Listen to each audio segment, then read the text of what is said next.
কেমন আছেন সবাই? আশা করি ভালো আছেন। এখন আমরা খ নাম্বার কাজের সমাধান দেখব। তার আগে অবশ্যই চ্যানেলটি সাবস্ক্রাইব করে অল নোটিফিকেশন অন করে রাখতে হবে।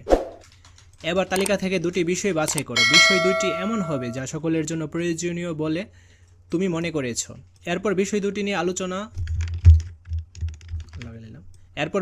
নিয়ে আলাদা আলাদাভাবে দুজনের সাথে দুটি সংক্ষিপ্ত কথোপকথন তৈরি করো।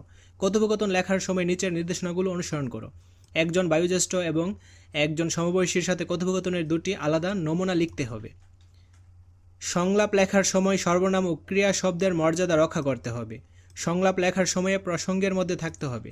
আমরা এখন এই নির্দেশনাগুলো ফলো করে সংলাপ তৈরি করব। চলো এখন আমরা এর অ্যান্সার স্ক্রিপ্টে চলে যাই। তাছাড়া এখানে দেখো আরেকটা কাজ দেওয়া রয়েছে। কথোপকথনের সরল বাক্য, জটিল বাক্য, যৌগিক বাক্য 3 ধরনের বাক্যই ব্যবহার করতে হবে। কথোপকথনের সকল নির্দেশনা নিয়ে জোড়ায় আলোচনা করা যাবে এবং জোড়ায় আলোচনা থেকে নতুন কী কী ধারণা উঠে এসেছে তা কথোপকথন লেখার আগে আলাদাভাবে সংক্ষেপে তুলে ধরতে হবে। কথোপকথনের বিষয়বস্তু হুবহু এক হওয়া যাবে না। চলো এখন আমরা এর অ্যান্সারটা দেখে নিই।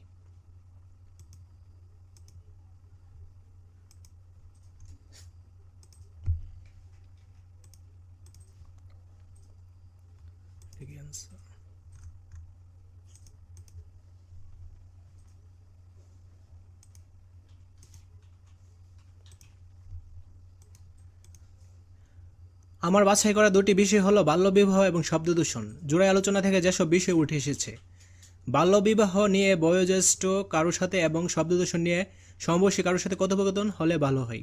মর্যাদা রক্ষার জন্য বয়োজ্যেষ্ঠ ব্যক্তির সাথে মানি সর্বনাম এবং সমবয়সীর সাথে ঘনিষ্ঠ সর্বনাম ব্যবহার করা যেতে পারে। দুটি কথোপকথনের সময় প্রসঙ্গের বাইরে যাওয়া যাবে না। কথোপকথনের মাঝে সরল, জটিল এবং যৌগিক সব ধরনের বাক্য ব্যবহার করতে হবে। বিশেষ করে সমস্যা তুলে ধরতে যৌগিক বাক্য ব্যবহার করা যেতে পারে। সরল বাক্য হলো যেসব বাক্যে একটি সমাপিকা ক্রিয়া থাকে। জটিল বাক্যে একটি স্বাধীন খণ্ডবাক্য এবং এক বা একাধিক অধীন খণ্ডবাক্য থাকে। যৌগিক বাক্যে দুই বা তার অধিক স্বাধীন বাক্য যোজক দিয়ে যুক্ত হয়। নমুনা কথোপকথন 1। দাদার সাথে বাল্যবিবাহ নিয়ে কথোপকথন। আমি: আসসালামু আলাইকুম দাদা ভাই, কেমন আছেন? দাদা: ওয়ালাইকুম আসসালাম, আমি ভালো আছি, তুমি কেমন আছো? আমি ভালো আছি, কিন্তু একটু চিন্তিত একটা বিষয় নিয়ে। দাদা: কী নিয়ে চিন্তিত তুমি দাদু ভাই? আমি: বিষয়টি একটু অন্যরকম, যদি আপনি অনুমতি দেন তাহলে বলতে পারি। দাদা: অবশ্যই বলো, আমাকে কি হয়েছে? আমার এক সহপাঠীর বাল্যবিবাহ, আমরা বিয়েটা বন্ধ করতে যাচ্ছি, কিন্তু কি করতে পারি তা বুঝতে পারছি না। দাদা: কি বলো?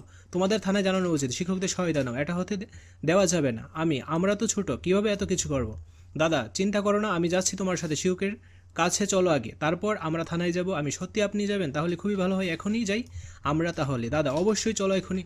নমুনা কথোপকথন 2। বন্ধুর সাথে শব্দদূষণ নিয়ে কথোপকথন। কিরে সাজিদ, কেমন আছিস? সাজিদ: আর বলিস না বন্ধু, মাথা 2 দিন ধরে ব্যথা, পড়াশোনা মন দিতে পারছি না। কি বলিস, হঠাৎ করে এমন কেন?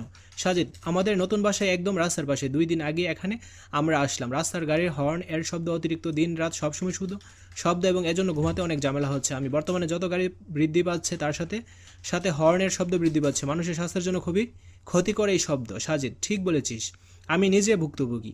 আমাদের আশেপাশে মানুষদের সচেতনতা কম এই বিষয়ে। যদি মানুষ শব্দদূষণের খারাপ দিক সম্পর্কে জানতে তবেই সচেতন হতে পারতো। সাজিদ: আমরা কি কিছু করতে পারি না এই সমস্যা নিয়ে? একটা কাজ করা যায়, চলো আমরা ক্লাসের বন্ধুদের নিয়ে এই প্ল্যাকার্ডে বানিয়ে একটি মানববন্ধন করি রাস্তার পাশে। প্ল্যাকার্ড এর ব্যানার এই শব্দদূষণ খারাপ দিকগুলো তুলে ধরবো, এতে করে হয়তো মানুষের সচেতনতা বাড়তে পারে। সাজিদ: ভালো বন্ধু, চলো আমরা স্যারকে বলে আজই ব্যবস্থা করা শুরু করি। তো সবার আগে ভিডিওগুলো পাওয়ার জন্য অবশ্যই চ্যানেলটি সাবস্ক্রাইব করে অল নোটিফিকেশন অন করে রাখতে হবে। ধন্যবাদ সবাইকে।